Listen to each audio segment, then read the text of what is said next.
Hai semua para sahabatku semua, kali ini saya akan membahas soal-soal FR bagi CPNS 2020. Kebetulan soal FR ini baru kemarin dikerjakan oleh para sahabat kita pada tes SKB CPNS pada tanggal 1 September 2020. Begini FR-nya. Yang pertama, langkah-langkah menyusun butir soal. Dalam menyusun butir soal, hal-hal yang harus kita lakukan pertama adalah yang pertama, menentukan tujuan tes atau soal. Yang kedua, menentukan jenis dan bentuk soal. Yang ketiga, menyusun kisi-kisi, dan yang keempat, menyusun butir soal. Yang nomor 2, FR nomor 2 berbunyi seperti ini. Apa tujuan pengayaan? Tujuan pengayaan adalah ini sebuah kegiatan yang diberikan kepada siswa kelompok cepat. Kata kuncinya adalah siswa kelompok cepat agar mereka dapat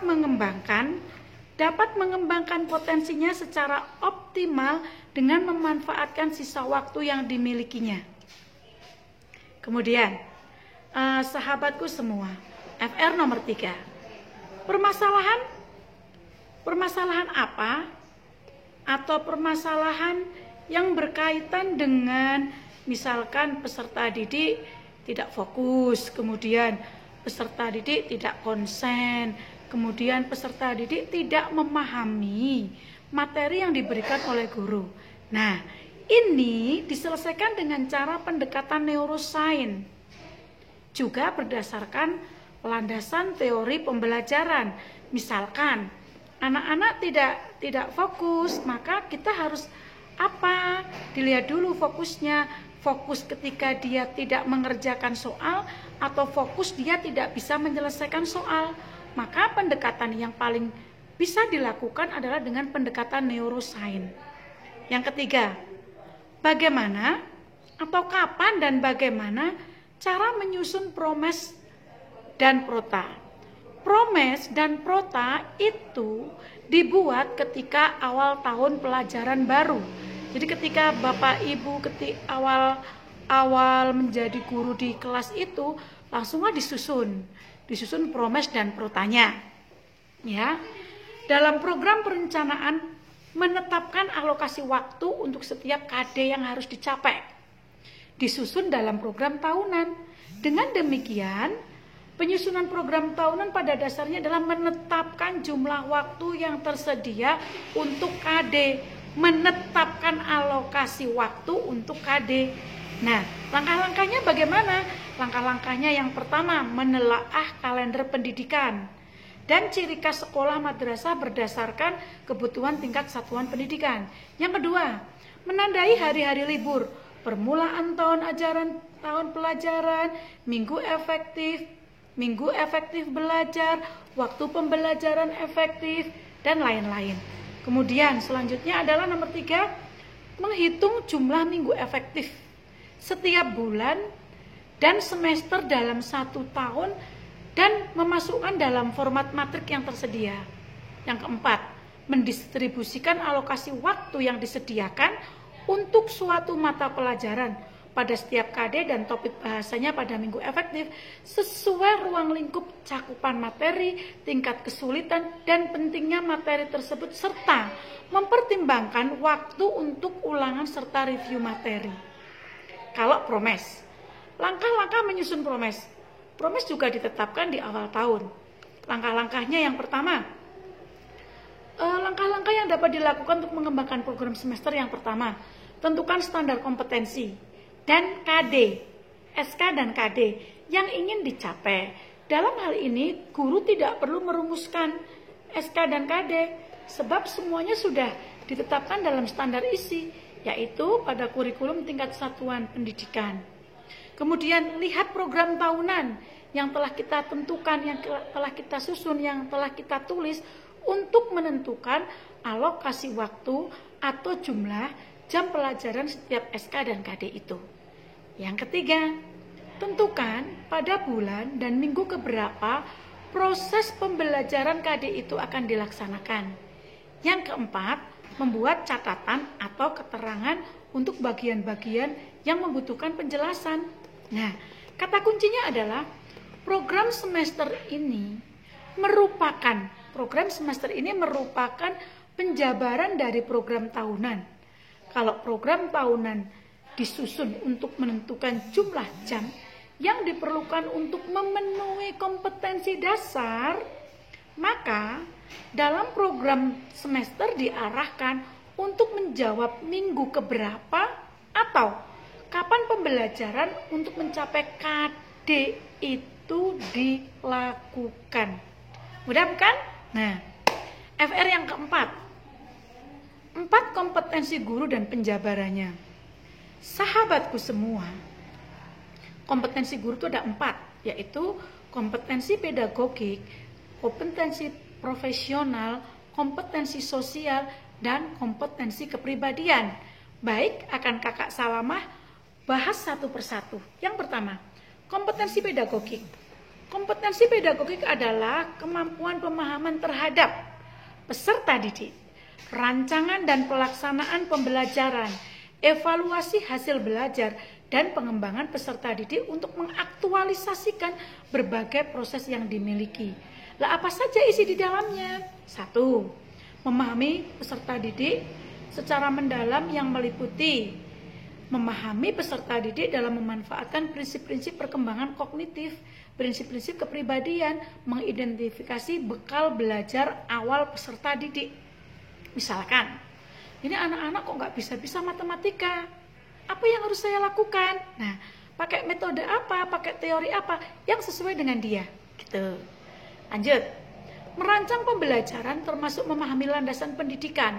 Nah, Bapak Ibu, landasan pendidikan ada beberapa. Ada landasan psikologis, landasan yuridis, landasan sosialis, landasan historis. Nah, landasan ini digunakan untuk memecahkan persoalan. Bagaimana hal-hal yang menyangkut persoalan anak-anak di kelas kita, baik itu dalam pemahaman KBM, dalam hal misalkan kesulitan bersosialisasi, kesulitan memahami, dan lain-lain. Selanjutnya, melaksanakan pembelajaran yang meliputi menata latar, pembelajaran dan mekanisme atau pelaksanaan pembelajaran yang kondusif. Guru sebagai manajer yang melakukan manajemen. Untuk apa manajemennya? Manajemen pembelajaran. Kemudian merancang dan melaksanakan evaluasi pembelajaran yang meliputi hasil belajar secara berkesinambungan dengan berbagai metode, menganalisis hasil belajar, dan lain-lain. Selanjutnya adalah mengembangkan peserta didik untuk mengaktualisasikan berbagai potensinya, meliputi memfasilitasi peserta didik untuk membangun berbagai potensi akademik, dan lain-lain. Yang kedua, kompetensi kepribadian. Kompetensi kepribadian ini adalah kompetensi personal yang mencerminkan kepribadian yang mantap, stabil, dewasa, arif dan berwibawa, menjadi tauladan bagi peserta didik dan berakhlak mulia. Contohnya adalah ini, seorang guru yang memiliki konsistensi dalam bertindak secara norma atau sesuai dengan norma. Yang kedua, guru memiliki kepribadian yang dewasa. Maksudnya apa? Menampilkan kemandirian dalam bertindak sebagai pendidik dan memiliki etos kerja sebagai guru. Etos kerjanya tinggi, ya. Kemudian selanjutnya adalah kepribadian yang arif dan bijaksana. Ini menampilkan tindakan yang bagaimana? Yang didasarkan pada pemanfaatan, tindakan yang didasarkan pada kemanfaatan peserta didik, sekolah, dan masyarakat. Selanjutnya adalah yang berwibawa. Ya, ini memiliki pengaruh positif. Guru yang memiliki pengaruh positif kepada peserta didiknya. Kemudian berakhlak mulia, religius, kemudian impaknya tinggi, jujur, ikhlas, suka menolong, dan memiliki perilaku yang baik. Kemudian kalau kompetensi sosial itu bagaimana guru mampu berkomunikasi secara objektif, ya, secara objektif kepada siapa saja, dengan muridnya, dengan teman gurunya, dengan wali muridnya, dengan pimpinannya, dengan instansi yang menaunginya. Itu kompetensi sosial. Intinya dalam kompetensi sosial itu bagaimana guru bersosialisasi tentang aku dengan muridku, aku dengan wali muridku, aku dengan guruku, teman guruku, aku dengan pimpinanku, aku dengan masyarakat. Itu baik-baik saja dan bisa bersosialisasi dengan baik. Kemudian kompetensi profesional. Kalau kompetensi profesional itu kompetensi yang mencakup penguasaan materi kurikulum pada mata pelajaran di sekolah dan substansi keilmuan yang menaungi materinya. Contohnya penguasai materi, struktur, konsep, pola pikir, menguasai standar kompetensi, menguasai kompetensi dasar, memanfaatkan TIK dalam pembelajaran, mengembangkan keprofesional berkelanjutan, misalnya mengikuti diklat, terus webinar, dan lain-lain. Contoh soalnya mungkin seperti ini. Saya kakak kasih contoh ya, kasih contohnya seperti ini. Berkomunikasi dengan orang tua peserta didik dan masyarakat secara santun, empatik, dan efektif, serta mengikut sertakan orang tua dalam masyarakat dalam program pembelajaran yang mengatasi kesulitan belajar peserta didik merupakan kompetensi A. Pedagogik, B. Kepribadian, C. Sosial, D. Profesional, E. Humanis. Jawabannya adalah sosial. Udah bukan? Lanjutkan FR yang ke-6. FR ke-6 itu teknik, strategi, metode dalam pembelajaran nalar. Sahabatku semua, dalam pembelajaran nalar kita itu mengacunya pada pembelajaran yang logis kritis. Nah, pembelajaran logis kritis ini melalui pendekatan teori belajar Piaget, di mana pembelajaran abad 21 yaitu meningkatkan keterampilan belajar, meningkatkan kompetensi, bukan memberikan materi. Jadi pembelajaran yang dengan teknik nalar itu bagaimana seorang murid diberikan sebuah ilustrasi pembelajaran, tapi di dalam pembelajaran itu bukan memberikan materi pembelajaran, jadi bagaimana meningkatkan keterampilan belajar dan meningkatkan kompetensi peserta didik. Yang ketujuh, teori belajar Piaget atau Piaget. Teori ini sebagai landasan bagi guru saat memberikan pelajaran. Metode, strategi, teknik, dan lain-lainnya disesuaikan dengan tingkat perkembangan kognitif peserta didik. Misalkan kelas 1 dia masih berpikir konstekstual, maka buat dia belajar di udara terbuka, di lingkungan sekitar. Kalau misalkan mengajarkan dengan konteks visual, ya gambar-gambar yang menarik, karena dalam otaknya masih berpikir konstekstual gitu. Demikian juga pada murid-murid di kelas atasnya. Nomor 8, komponen RPP. Wah, gampang sekali. Komponen RPP itu 1, identitas dari mata pelajaran, 2, standar kompetensi, 3, kompetensi dasar, 4, indikator, 5, tujuan pembelajaran, materi ajar, alokasi waktu, dan metode pembelajarannya. Udah kan? Nah, selanjutnya nomor 9. FR nomor 9. Bagaimana cara melaksanakan remedial? Bagaimana cara melaksanakan remedial? Nah, pelaksanaan remedial yang pertama, remedial dilakukan terhadap kompetensi dasar yang belum mencapai KKM. Ketika KKM anak belum mencapai, maka diadakan remedial. Yang kedua, pelaksanaan kegiatan remedial dilaksanakan sebanyak 3 kali dan atau dihentikan pada saat ketuntasan klasikal mencapai minimal 85%. Yang ketiga, bentuk pelaksanaan remedial itu 1, bisa pemberian pembelajaran ulang dengan metode dan media yang berbeda. Terus pemberian pembimbingan ulang secara khusus. Kemudian pemberian tugas-tugas kelompok dan pemanfaatan tumor sebaya. Yang keempat, langkahnya, mekanisme pelaksanaan remedial Secara teknik menggunakan langkah-langkah sebagai berikut. 1. Menganalisa hasil evaluasi belajar peserta didik setelah 1 KD tertentu. 2. Menentukan ketuntasan peserta didik dan nilai rata secara individual maupun klasikal. Yang keempat, melakukan evaluasi dan penilaian untuk mengetahui keberhasilan tindakan kita sampai mana. Yang kelima, menganalisis hasil evaluasi remedial serta menentukan tindakan berikutnya. Dan selanjutnya, nilai remedial harus melebihi nilai KKM. Yang terakhir, kegiatan remedial dilakukan secara tatap muka di luar jam pelajaran. Ya kan? Selanjutnya adalah